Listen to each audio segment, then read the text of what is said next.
Now available in paperback and e-readers, Spinsterella Goth Girl Summer. Take a trip into the macabre world of goth modeling in the new millennium in this spooktacular Spinsterella story. Pick up your copy of Spinsterella Goth Girl Summer in paperback and e-readers at Amazon.com and online booksellers everywhere. On Friday, Netflix agreed to buy Warner Brothers and HBO Max in an $82.7 billion deal. Now, many are saying that this deal will have a major impact on media all over the world, as Netflix is now going to be the owner of a major movie studio. And while Netflix says it's not going to really change anything about Warner Brothers for the interim, this is going to really change how we see media overall here in America and the world. And the way media will be presented here in America and the world will not be for the better with this Netflix deal. No, this Netflix deal basically shows the further decline of American media and as related to media in general since the Telecom Act of 1996 was passed by the Republican Congress and Bill Clinton back in 1996, and shows how the whole platform of media here in America is possibly on the brink of collapse. Now, Netflix buying Warner Brothers may look like a good deal as related to a streaming service buying a major movie studio.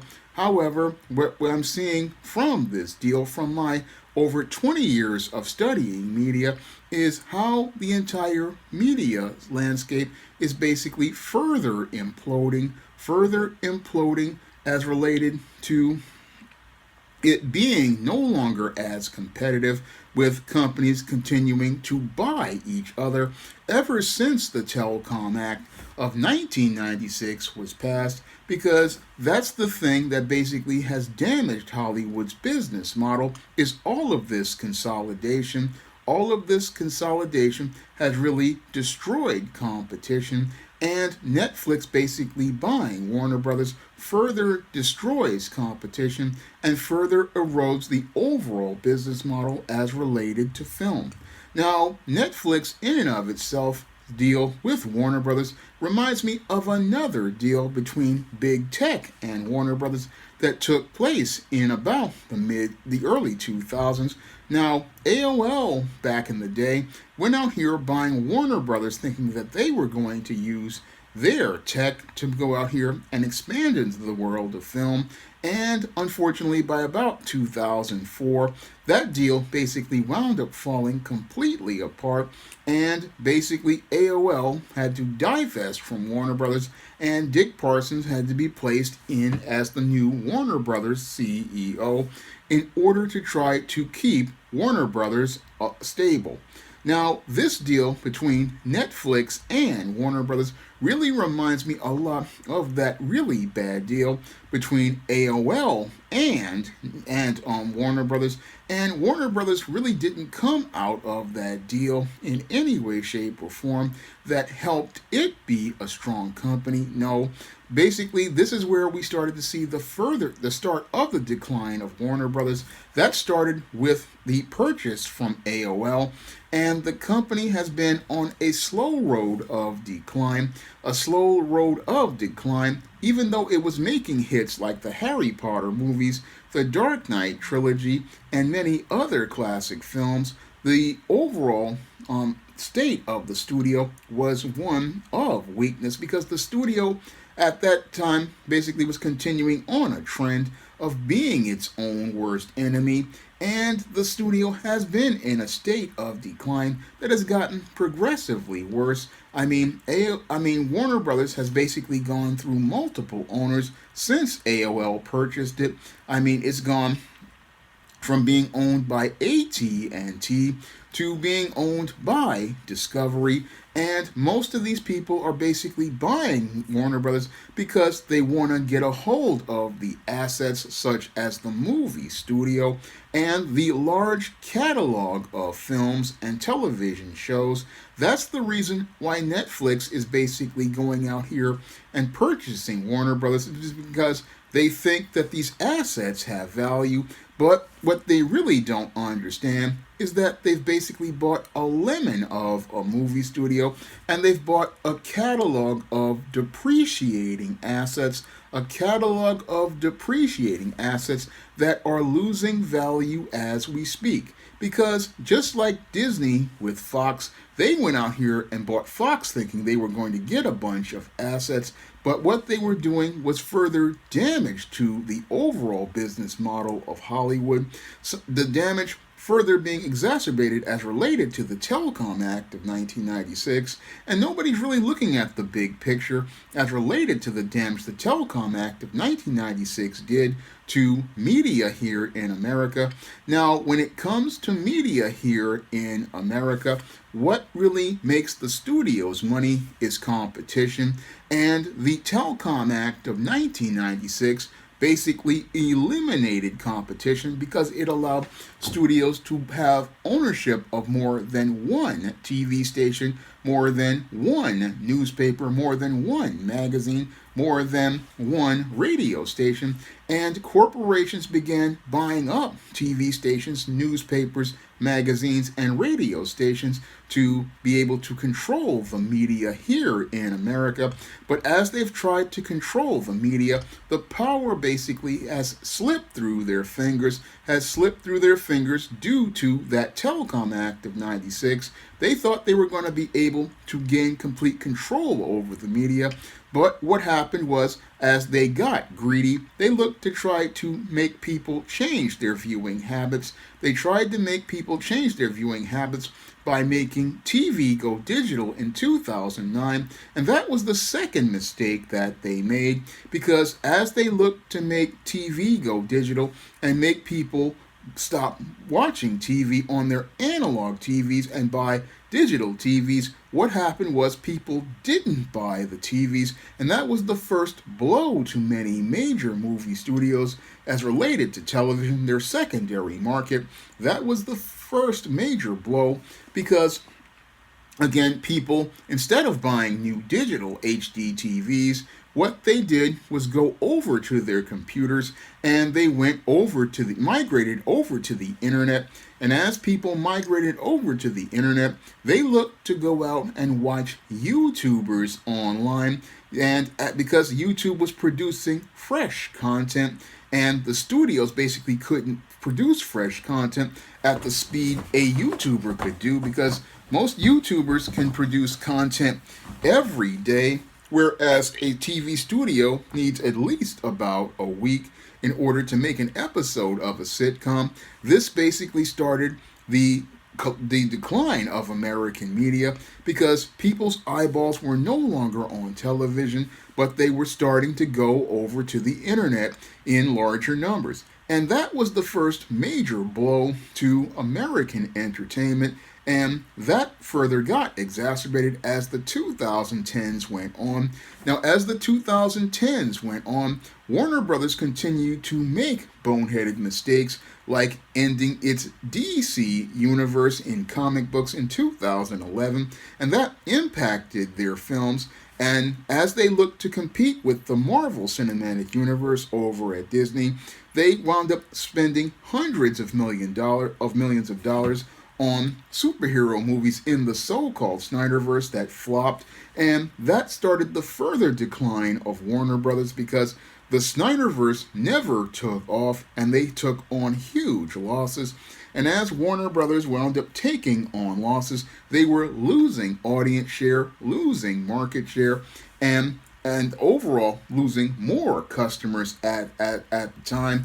And all of this was going on as more and more people were again looking at the internet as related to things, and the studio in itself was losing its ability to become competitive.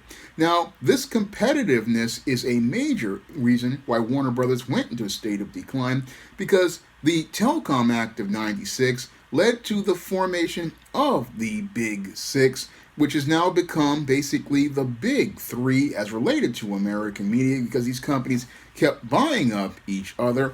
And as they bought up each other, they didn't understand how important competition was to entertainment because competition is the thing that allows many entertainment companies to remain profitable. Now, when there's competition in the entertainment business, you have studios making 10, 20, 30 films a year.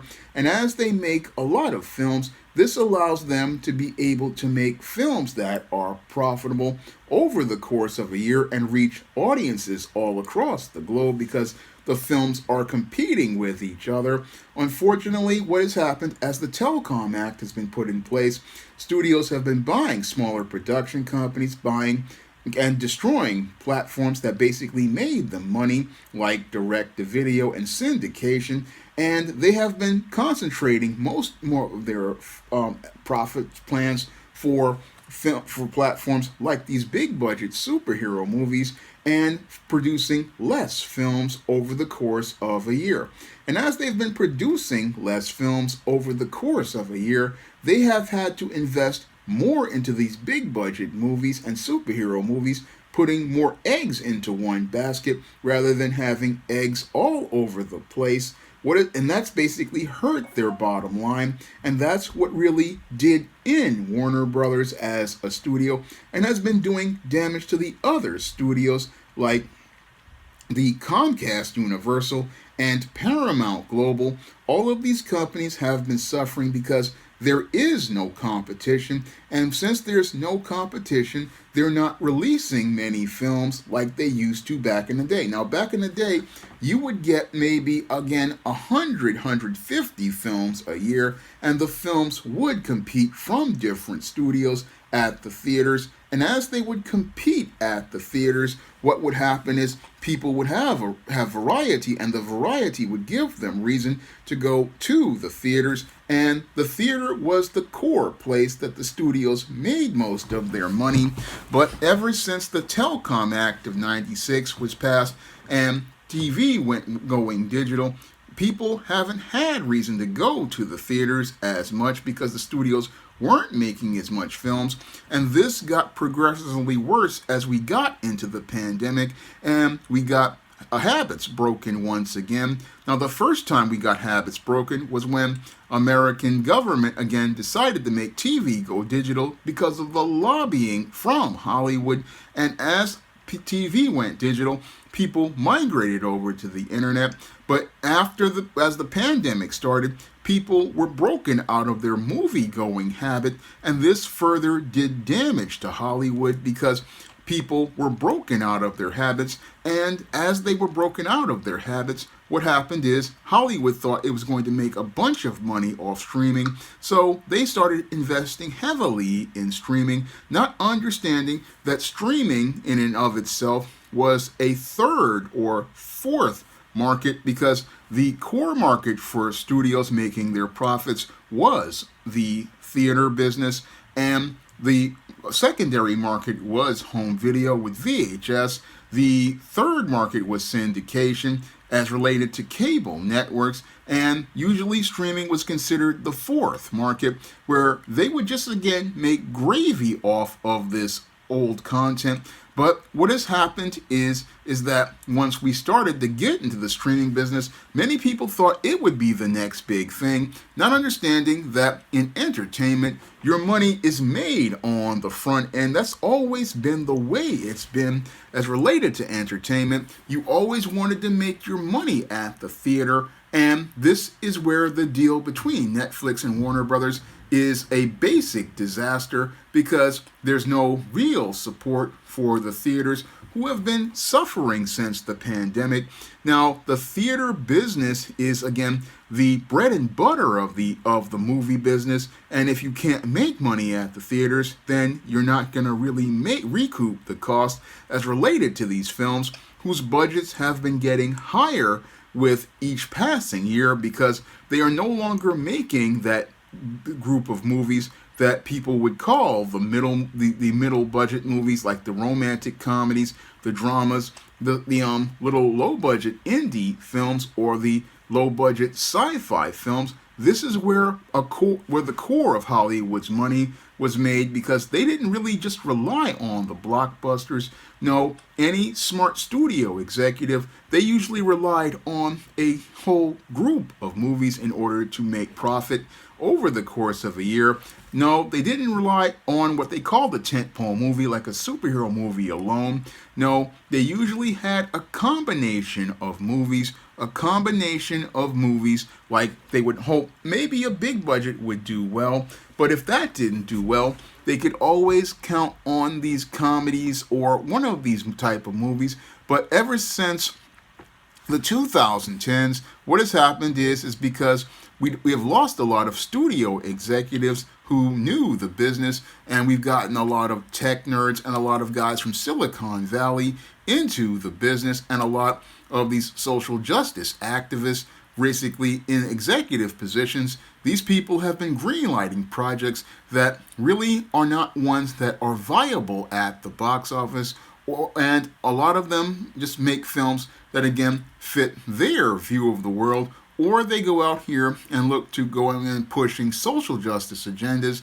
And again, this has really hurt the bottom line of companies like Warner Brothers, because they haven't been making the variety. Again, one of the ways they make their money is with variety as related to films, but there hasn't been much variety because, again, you've got these guys from Silicon Valley, you've got these stockholders from Wall Street, you've got these activists out here, and again, these people don't know the business of film like someone like myself who has studied the entertainment industry. Someone who has studied the entertainment industry can tell you for a fact, again, the money in the entertainment industry, again, is made at the front end of the business. Everybody gets their money up front, and the whole thing is you want to get your money at the theater on opening weekend, but it's been hard to do that for a lot of films because the studios don't do distribution because they're afraid to spend the advertising dollars. One, two, they don't go out here and promote the films that are the bread and butter, which are the films with the mid-list budgets of $40 to maybe $60 million, the comedies, the romantic comedies, the dramas. Again, this is the bread and butter for Hollywood. No, they've had tunnel vision for a good, I say, decade as related to things like the Snyderverse and the Marvel Cinematic Universe, and that's done damage to the business, done damage to the overall business model of Hollywood, and the whole business of Hollywood has again been in an even worse state ever since the pandemic came along and made it again where the habits of Americans shifted from going to movie theaters where studios made most of their money to them going to a fourth tier as related to business, because streaming really isn't where you make your money. I mean, nobody spends $100 million to go have people subscribe to streaming. No, you're not going to be able to get your money back as related to your production costs if people are going to streaming. That was the mistake that they made in 2020. They didn't understand that, again, if people are at home, again, you're losing money because at the theater, people can only watch a movie once. And again, you get $15 if they watch the movie once. But if they go to streaming, they can watch 3-4 movies for that $15. So the studios were basically losing money every time they went out here and put a new release on streaming during the pandemic. And as they looked to try to make this model profitable, there was no way to make it profitable. And again, that's what led to Warner Brothers taking huge losses on films like Wonder Woman 84 and many other movies, because again, their money was looking to be made at the theater where somebody could just watch a movie once.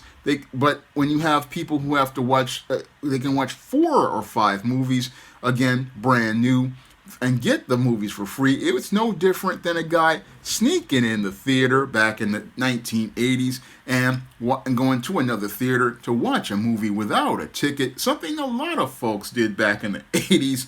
But the whole thing is that when it came to the studios, they basically screwed themselves on streaming, and that's what led to them going into a further state of decline. And Warner Brothers basically took such huge losses that they wound up in a place where after AT&T bought them, they basically AT&T looked to sell them to Discovery, and as AT&T was looking to sell them to Discovery, David Zaslav basically was looking to try to pull a bunch of tax losses by getting rid of films like Batgirl and many other projects because he didn't understand the movie business.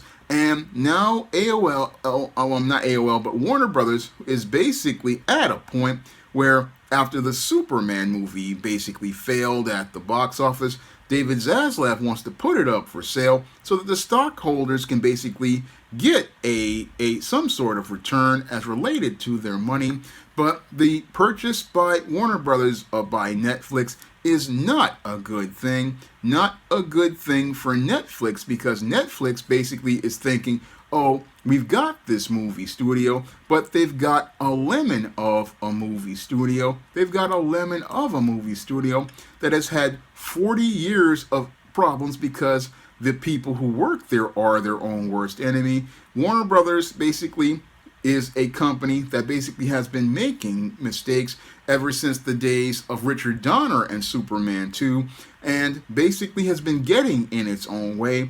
And that whole situation is going to be exacerbated when Netflix's people basically get involved, because Netflix's people, they don't really even know how to make content very well, and they basically are getting involved with a company that has been on its last legs.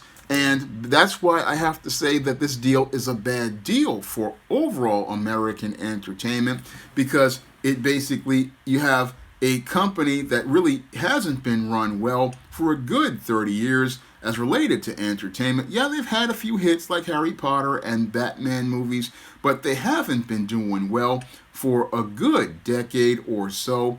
And you have them with a company that, like Netflix, that is extremely inexperienced as related to entertainment. Yeah, Netflix knows how to stream other people's content, but they're not very good at making their own content. No, when it comes down to Netflix, they're not very good at making their own content or building an audience for content. This is where the deal between Netflix and Warner Brothers basically is going to be a bad one for the industry, because Netflix in and of itself has a history of, again, not really maintaining content, because that's how you make your money on streaming, and it's also how you make your money in television with advertising, because Netflix over the years, again, a show will start to get momentum on their platform, and their whole thing is to cancel that program. I mean, Netflix has canceled shows for just one season. Show is just starting to get some bearings, and they cancel it like they did with Luke Cage. I mean, Luke Cage basically broke Netflix's server, and Netflix's response is, hey, let's cancel this show. And that's not going to be good for, again, the business of American entertainment, because you make the whole thing is you're spending a lot more money on these productions, and you're not having a good business model to get that money back when you have people from Silicon Valley who go out here and cancel shows before they can get to profitability. I mean, that's a major problem with Netflix. Again, you'll just start getting into a show and they will cancel that show, and that's not, again, good for your business, and it's not good for a movie studio when you have them, again, they go out here and greenlight a project and then cancel the projects, again, costing them money. Now, the other thing that's going to make this deal bad is that when it comes down to Netflix, Netflix really doesn't understand the movie business, and many of the people at Warner Brothers, they haven't had a good understanding of the movie business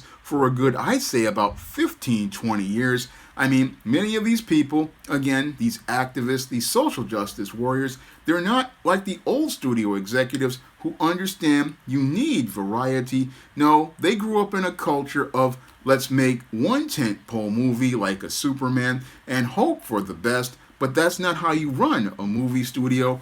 No, a movie studio has to have multiple productions in place, Moreover, a studio has to have, again, a vision for the future. Yeah, superhero movies were hot back in the 2010s, but smart studio executives wouldn't have been, again, so heavily focused on them with tunnel vision. No, smart studio executives would have been testing out other kinds of movies. They would have been trying romantic comedies. They would have been trying comedies, trying dramas, again, looking to create new intellectual properties, because intellectual properties, they don't go out here and stay valuable. No, when it comes down to intellectual properties actually depreciate because people from one generation die out, and that character or that property, basically, if the people die out, that means nobody knows those characters or that property anymore. And that's why you always have to keep making fresh content. And that's what Hollywood hasn't been doing. Hollywood hasn't been making fresh content. And that's also hurt their profitability, because if you don't make fresh content, then you're not creating the next franchise, the next intellectual property. No, you're making old properties. And that's one of the Achilles heels that has hurt Netflix.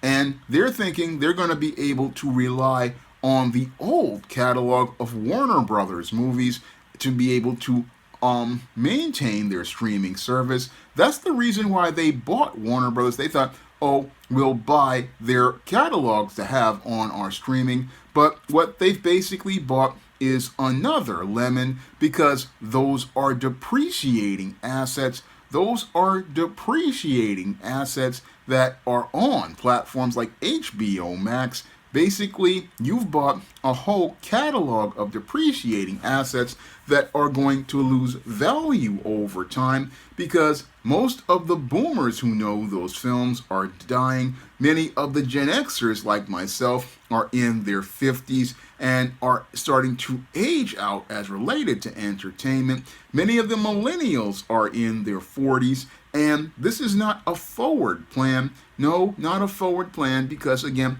old IPs, they're losing value as we speak.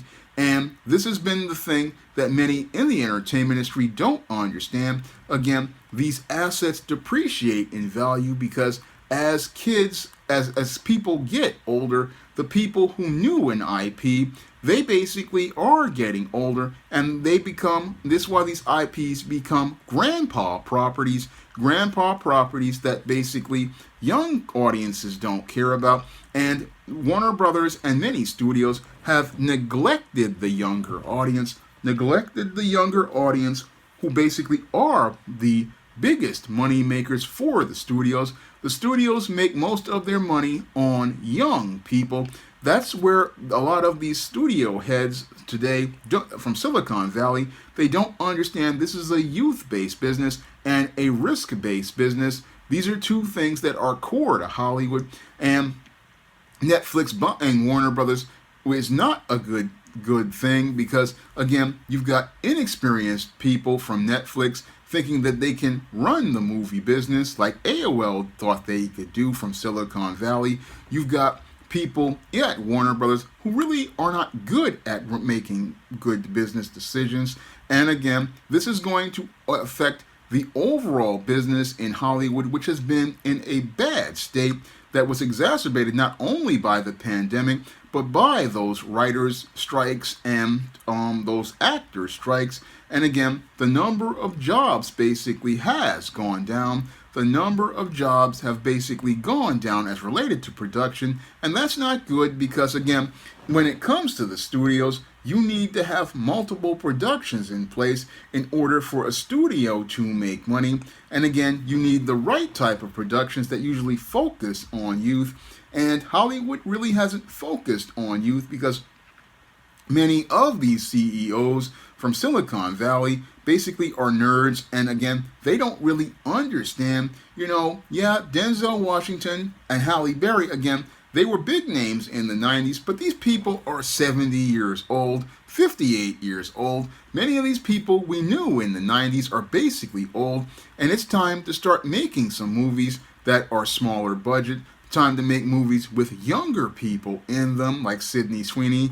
Again, it's time to make some stuff that appeals to a younger audience, but many of these executives don't want to do that because they basically have this tunnel vision of superhero movies and old actors, and that's basically hurt their business. And what's going to even hurt it even more is that Netflix is a streaming service. Again, they're a streaming service, and they don't really understand the film business, and they don't understand that the core of the money as related to the film business is made at the theaters. And again, Netflix's concern is not the theaters, and that's going to really do damage to the overall business model in Hollywood, because you need someone who owns a studio to understand, hey, your core business is the theater. This is where you make all of your money up front. You make your money at the theater on opening night, and that's the only way you're going to be able to recoup the cost for these films. I mean, the only way many studios can recoup their cost is at the theater, and Netflix is not really concerned with the state of the theaters, and they really are not equipped to understand the theater business. That's the thing that could be the death nail for Hollywood, is they don't really understand the business of theaters, and they really are not equipped to go out here and make content for the theaters. I mean, Netflix in and of itself couldn't even get out seasons of shows like Stranger Things or shows like Wednesday. It basically took them, 2-3 years to get a second season going. You can't do that in Hollywood because you'll lose the audience and you'll lose your chance. I mean, they don't really understand the business, and this could lead to the complete collapse of Hollywood. This could lead to the complete collapse of Hollywood because, again, you don't have that competition, and you have someone who doesn't understand the business, don't understand that in order for a studio to make money, you have to be making multiple projects. You have to have, again, a studio where you're competing with other studios for talent. You have to be focused on youth. You have to be focused on making new IPs. These are things that Netflix doesn't understand, and Netflix in and of itself doesn't understand the business of entertainment. And many of these folks at other studios like Disney and Paramount, they're not understanding the business either. That's why they're struggling right now. They're not understanding that you need to, again, be making new properties, because properties basically depreciate in value. Again, as time goes on, people basically start to age out and properties start to age. Like, I recently saw somebody, they were talking about this film called Predator Badlands, and I had to sit there and say, hey, Predator came out when I was in junior high school in 1987, and you got them still making Predator films. I mean, this franchise is almost 40 years old, and they're sitting there wondering, hey, why aren't we making money at the box office? Well, you can't make money at the box office on a 40-year-old property because the money is made on these films on the youth, and you're skewering to an older demographic. That's what they're not understanding. I mean, I understand the business of film, and the folk need to make new IPs that appeal to today's youth. And the studios like Warner Brothers, the reason why they're in trouble right now is because they keep focusing on old IPs that are 40 and even 50, even 60 years old. And as they focus on these properties, what's been happening is you've got these nerds from Silicon Valley. They're thinking about the IPs they grew up with and not forward thinking about trying to create anything new or even thinking about looking to recruit any new people into the business, not thinking about recruiting new people, not thinking about focusing on the youth. Because again, Hollywood's money is not made on older people. It's not made on old folks. It's made by going out here and pushing young talent. And Hollywood hasn't pushed young talent in a good, I say, 20 years. I mean, you still got them pushing actors from the 90s. You still got them out here pushing old IPs. Many of the MCU properties, again, these are 40, 50, 60-year-old properties. There's no focus on youth. And Netflix, the irony is that, again, here's a tech company with young people in it, but there's no focus on youth. And again, this is why I say that, Hollywood is in its death spiral, because we don't have the core elements that allow the business of Hollywood to be profitable. We don't have the core elements in smart studio executives. No, we've got tech nerds from Silicon Valley running the entertainment business, and we've got the entertainment business further consolidating. We've got the entertainment business further consolidating, where we've got tech nerds at Amazon and tech nerds at Netflix basically running the entertainment business, and they're going to run it straight into the ground because they don't understand that the money is not made on streaming. Streaming is a fourth revenue stream, and the money is made at the theaters. I mean, Amazon currently owns MGM, but they're not focused on theaters. Netflix isn't focused on theaters. This is where you make your money. I'll repeat it once more. You get your money up front in the entertainment business, and many of the tech nerds, they're thinking, I'll get my money on the subscription, but the subscription is less money than syndication. That's less money than you would make on syndication with ad dollars. Those subscriptions basically are not as much money as you would make at the theaters where the real money is made. And again, since there's no real focus on the theaters, basically Hollywood is not going to have the money as related to its budgets to go out here and be able to recoup their money as related to these films and their advertising budgets. They're not going to have the money to recoup their costs as related to their advertising budgets. No, and film budgets. If you've got a $200 million film, you can't really think about making that money on streaming. You can't think about making that money in syndication. No, the place where you make that money is at the theater, and nobody's really thought about the theater business or gone out here and thought about making content that will get people back at the theater, because the theater is the place where the money is made in Hollywood, and nobody, again, is understanding this. The tech bros don't understand this. They don't understand the core of America's business is at the theater. And again, you're not making content that will appeal to the youth who are now on their smartphones and watching YouTube. You're not giving them something special to go out here and watch, because that's the reason why your business is suffering. And again, Netflix's business is to get people to stream on their computers and their smartphones, but there's no money in that compared to the money you make at the theater. Again, at the theater, somebody's watching something once, but on streaming, they can watch 3, 4, 5 different things. And again, that's where the Netflix deal with Warner Brothers may be the death knell for the industry, because again, you've basically undermined your profitability. And again, this is the decline that the whole American entertainment industry has been in ever since the Republican Party and Bill Clinton allowed the Telecom Act of 96 to come into law. The Telecom Act of 96 was supposed to ironically foster competition, but all it has done is led to the consolidation, and the consolidation has basically led to the decline of Hollywood, where we are now in a stage where the whole industry may be on the brink of collapse.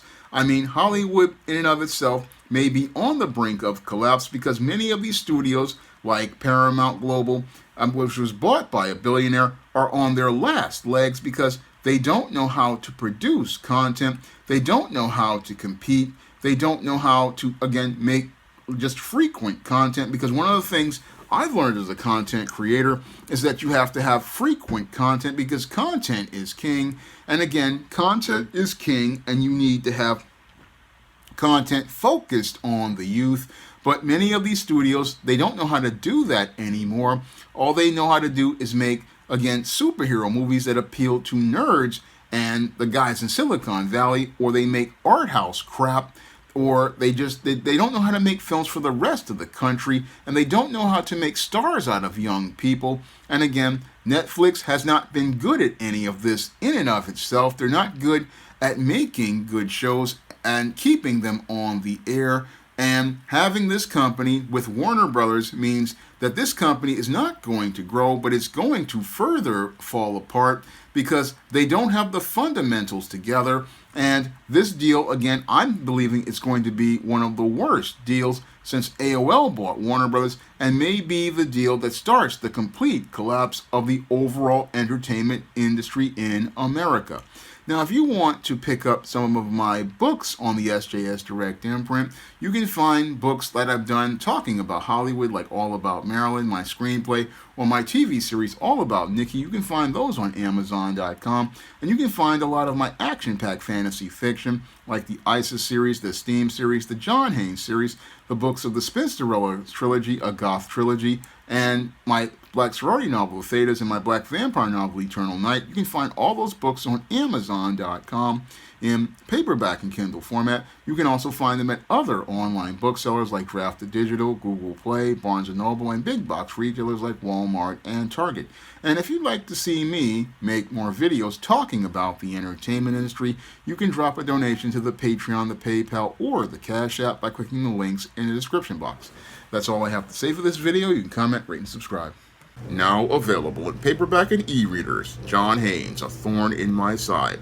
The man who rules the world takes on an agent from the CIA, from the Black Boule, in this all-new John Haynes series adventure. Get your copy of John Haynes' A Thorn in My Side in paperback and e-readers at online booksellers everywhere. Now available in paperback and e-readers, Isis, Dark Incubus. The goddess next door gets enthralled in a romantic entanglement with an evil incubus in this all-new Isis series adventure. Get your copy of Isis, Dark Incubus in paperback and e-readers today. Now available in paperback and e-readers, Esteem, Horror in the Hamptons. The aspiring angel tries to escape a house of horrors in this action-packed, all-new Esteem series adventure. Get your copy of Esteem, Horror in the Hamptons in paperback and e-readers at online booksellers everywhere. Support Black-owned and Black-operated digital broadcast media. www.niceradionetwork.com. Nice Radio Network, broadcasting 24 hours a day, 7 days a week.